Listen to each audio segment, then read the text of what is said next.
I will, however, answer any question in open session for the actions that I took as police chief, because I am confident that all actions I took were appropriate.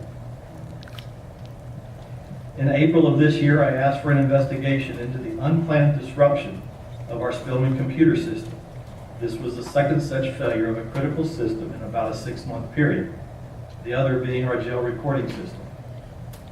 Once the investigation was complete, I reviewed the report and learned there were several policy violations made by 3 employees.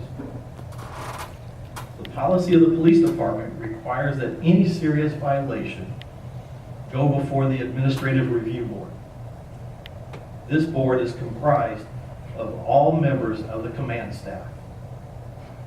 In the second week of May, I received an offer of employment from LCISD. This offer was conditional on the board approval of May 17th.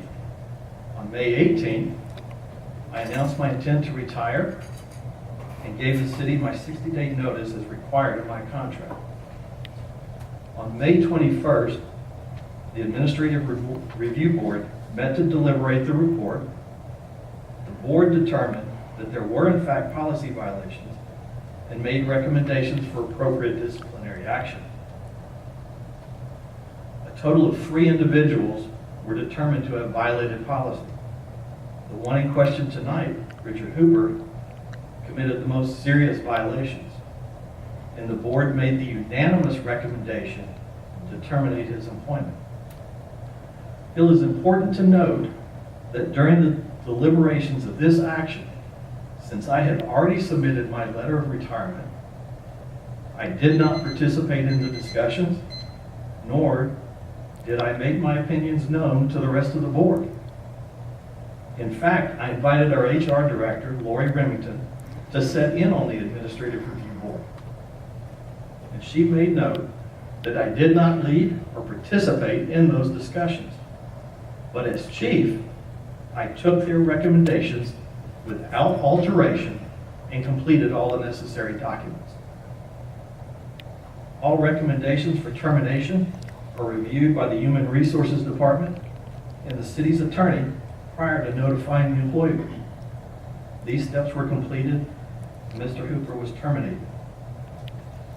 Council was given notice of the termination, and during the May 29th special meeting, during executive session, I reported to this council that Mr. Hooper was terminated for insubordination and untruthfulness. And that council took no further questions from me concerning the action I took.